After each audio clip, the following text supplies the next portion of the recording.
Hello, my name is Erance Sendelani Magoro. I'm from Johannesburg, South Africa.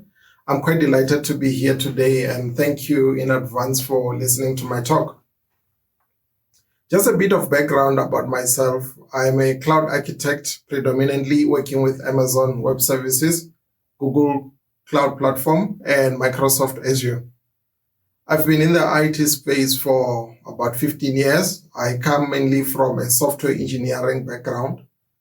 I am a founder, implementer, and director of mycloudresume.com. Mycloudresume.com is a professional resume builder and international recruitment aggregation platform. I'm here today to talk to you about minimizing cloud costs. Well, we all know cloud can get very expensive super fast, especially for startups. So the natural approach to mitigating these high costs has usually been to utilize serverless compute offerings by cloud providers in the form of functions as a service. I'm talking about offerings such as Lambda in the case of AWS, Cloud Functions for GCP, and Azure Functions for Azure. These first offerings are quite attractive for many of us with a software engineering background because, well, they let you focus on the code mainly without worrying about hosting environments. You don't need to worry about setting up the runtime, the operating system, the server your code will run on, how your function will scale under load, networking, etc. You basically just code it and you run it. On top of that, it can be considerably cheaper as well. A big emphasis there on the word can, because yes, it can get very expensive as well.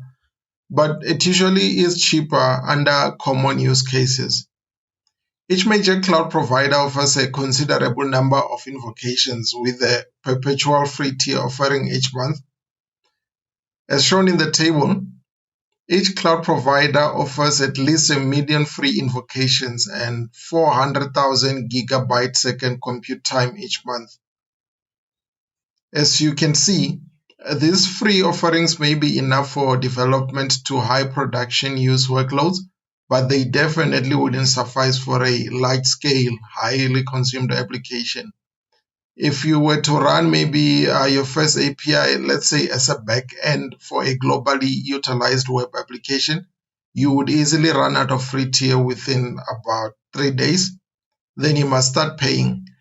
It can really get expensive thereon. I actually heard of an instance where someone deployed one of these first services and set up a billing alarm to notify them when they reached $200.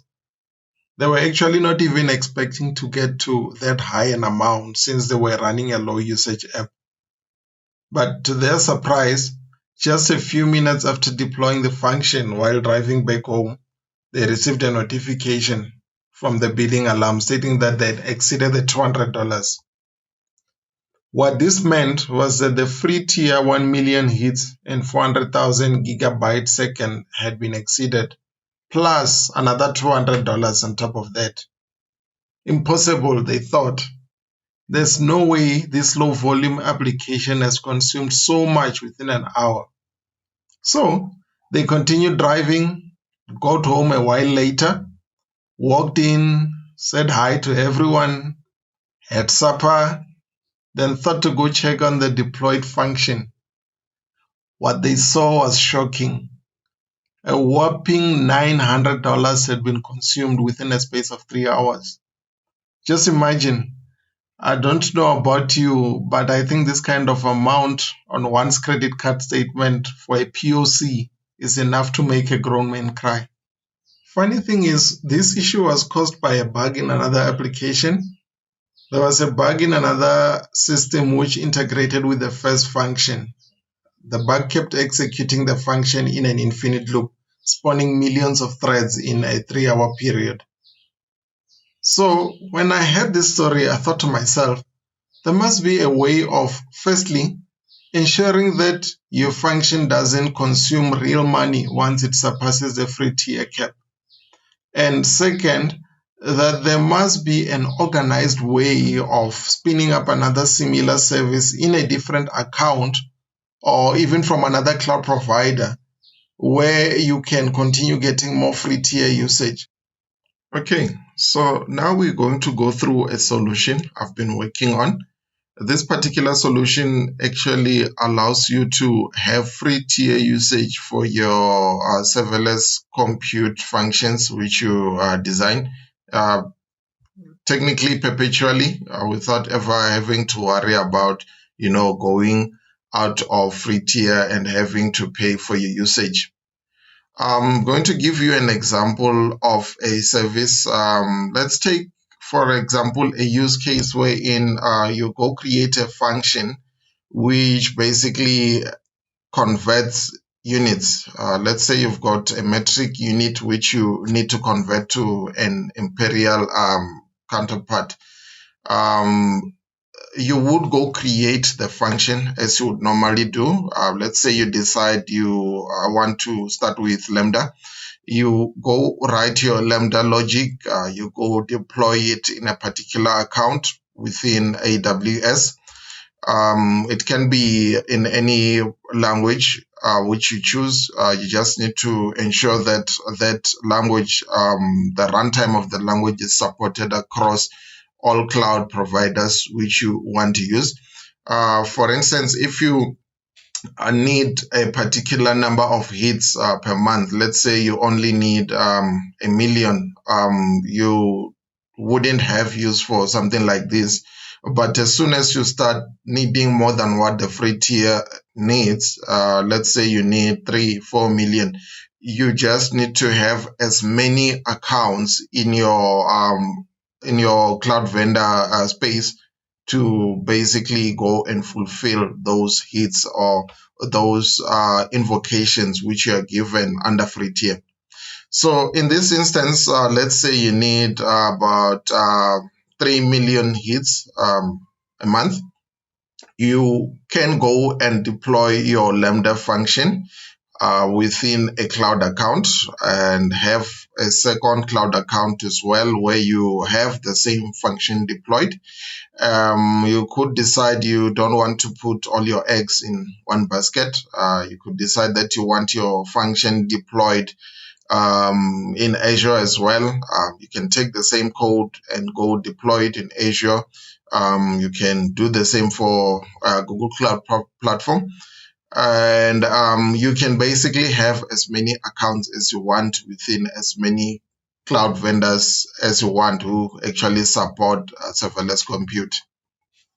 So you may be asking yourself now that how does this environment know when it's out of free tier, and how does it know when to pass on control or to pass on every service call to the next environment or to the next account?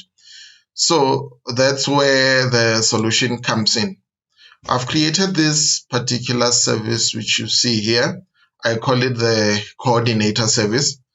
It's called the coordinator because it basically coordinates calls based on which particular account still has free tier usage available to it. So what the coordinator service does is that it's got, or rather what the coordinator service makes use of is a configuration table, which is a basic database table. Within that table, you have things like endpoints. So you'll have a list of items which contains endpoints for each cloud account. So if you need a particular service in this account, it will have the endpoint for it. It will also list other endpoints which are within other accounts and within other cloud vendors.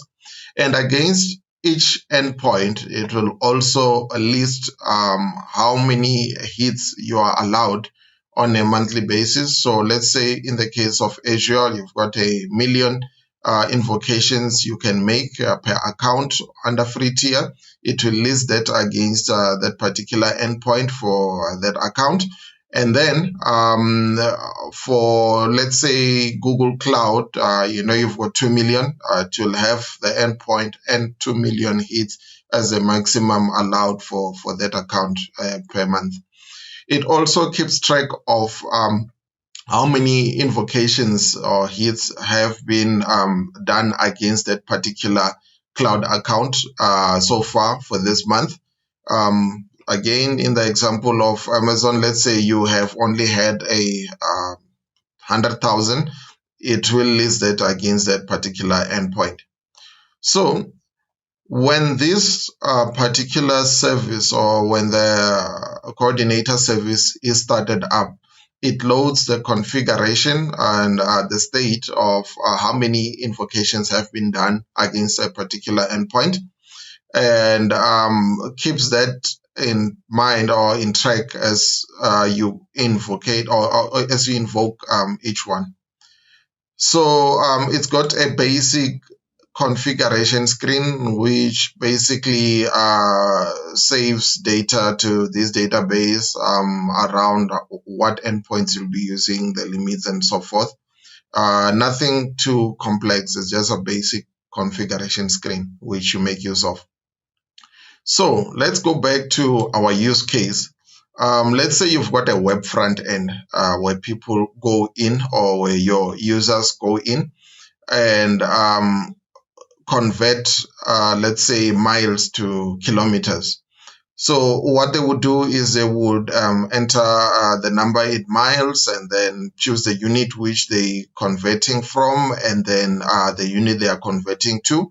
And then what your website does is, instead of going and calling the backing service or the first service directly, it now goes through the coordinator service with the whole payload and all the parameters and so forth. When the coordinator service receives that call, it then checks against its configuration and current state what endpoint still has availability when it comes to free tier usage, and then it directs the call to that particular service within a particular account. It will continue doing that for your users until that particular endpoint reaches its limit or its capacity when it comes to the number of invocations you can make. And then after then, it would then decommission that endpoint, save it as decommissioned until the end of the month, and then continues on the next endpoint. It could be within the same cloud provider, which will be in a different cloud account, obviously, because your free tier usage is per account. And it will continue until it runs out, and then according to how you've set it up, it could move to another third account within the same cloud provider, fourth account, fifth account, and so forth, or jump over to another cloud provider and continue doing its work as if nothing has changed in the background. This is quite useful, because now you don't actually run out of free tier and start paying. You continue using your service until your free tier runs out, and then it moves you to another one which is still in free tier. You obviously can plug in different sources, or you can plug in different user interfaces to your service as you would if you were going directly. So yes, that's basically how this solution works. The coordinator service basically coordinates all your calls from the front end or from the calling service to your different first functions, and eliminates any spillage in case you run out of free tier. Now we're going to go through the code for the solution. I'm going to show you the code for this coordinator service we've been talking about. Just a bit of a disclaimer there before we start with the code. I am not a Python developer. I'm from a C# background mainly, and JavaScript. So don't be surprised when you see a few curly brackets every now and then. It is the C# developer in me trying to come out. But let's give it a shot. I'm sure you will see what I'm trying to achieve, and you will get the idea of what the service does and how it does it. So we can basically start with some imports. These are all the imports that we need to get this working. Um, they should all come standard with your Python installation, except for this one over here. I had to do a separate import and install for this using a package manager. But that should be it as far as imports. We are going to start now with a class. This class is a representation of a config item within the database, which I showed you. So this class I call an API instance class. This is basically a config item in the database, which represents an API instance which you can call. So let's just initialize that, or give it an initialization of properties which are needed.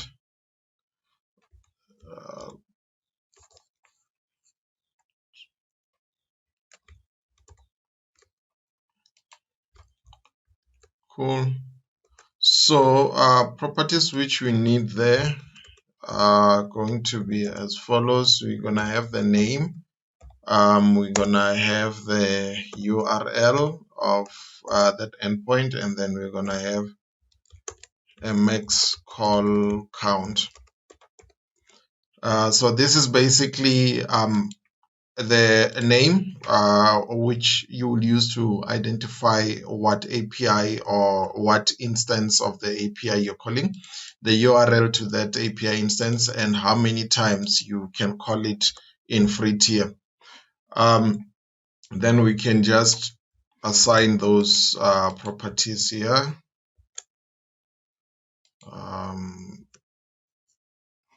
Cool. That should be it. So one API instance will basically have a name, a URL to the endpoint, and a maximum call count. The current call count is a number which you increment every time you call that API instance. So as soon as you get to this maximum call count, it decommissions this particular API instance, and then it goes and grabs the next one and starts executing that endpoint until it reaches its max. Okay, so what would happen is when this application or when this service loads, it would go grab a list of API instances from the database and then sort of hydrate an array of API instances, which I'm going to put here. So that's an array of API instances.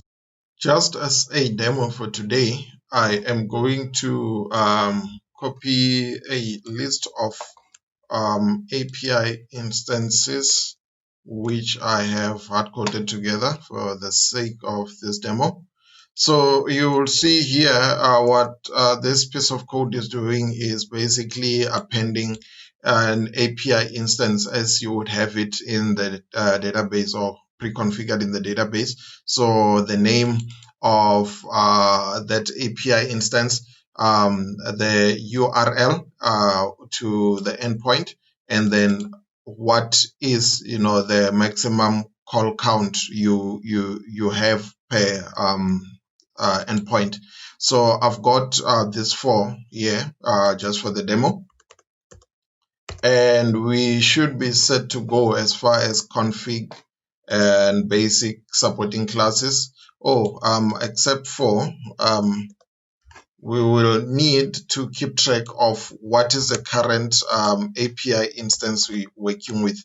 So I've got here a variable with the current API instance. I'm initializing it to the very first one, but you'll see as we go, we will have the ability to basically go and change it. That's if it has reached its maximum call count. So the implementation is going to be in a class. We're going to call this class redirect. What this class will do is basically redirect calls as it receives them. I'm sorry about the noise. Somebody is flying over my house. I guess it comes with the new way of working. So, this class redirects any call which comes into the coordinator service. So you will get a call, for instance, going into a particular endpoint. You would direct it to this coordinator service, which will then redirect it to whatever API endpoint is still within free tier. So I have a method which I created. What this method does is basically keeps track of which API endpoint is still in free tier. So you would call this to basically keep this variable up to date. The current API instance is determined by checking if whether it's still in free tier or if it's exhausted its maximum call count. This is the logic here. So if you call this and you still have some calls which you can make in free tier, it will basically just return the same API instance. If not, that's if you have gone above or if you've reached the maximum call count. It goes and iterates through this list of API instances which you have here. And then what it does is it finds the next one which still hasn't reached its maximum call count, and then it will go and basically assign it as a current API instance. So that's what it does. Just before redirecting to a particular API instance, let's say you get a post request into the coordinator service. The post or the do post will then go and get the current API instance. And then after getting the current API instance, it will then redirect to it accordingly. So here's the do post method. It goes in and gets the data from your post. So let's say you're posting from a web front end. It will go get the data which you are posting and then holds it and waits to get an available API endpoint wherein it should post that data to. It creates a basic HTTP request, and then it creates your headers and so forth, and then it does a request now to the current API instance or the latest API instance, and then it will do so and then get the data, then obviously return it to the caller, without the caller having to know which endpoint was available at the time and where they called the data from. You just need to also have a set response method. What this does is basically it wraps up your whole HTTP call and basically returns a 200 back to the sender or to the caller, and does everything to do with headers, response headers, and so forth, and returns the response to the requester. So that's it basically. You've got a list of configured API instances. That list then is iterated through every time you do a post, a get, every time you try to call a particular endpoint. And then this functionality here ensures that you get an API point which is still in free tier. And that continues over and over again until you exhaust a particular endpoint. And then when you exhaust it, it moves you on to the next instance. And then you continue getting, your responses in free tier. That's about it. That's how the code works. I'm sure I have forgotten to add something here in the do post. I need to call something. I need to basically call get free endpoint every time I get a post. You can do the same thing for a get. Let's say you need to call an endpoint for get. You just do a get, redirect it to an endpoint, the current endpoint. And that's it. Well, that's it from me.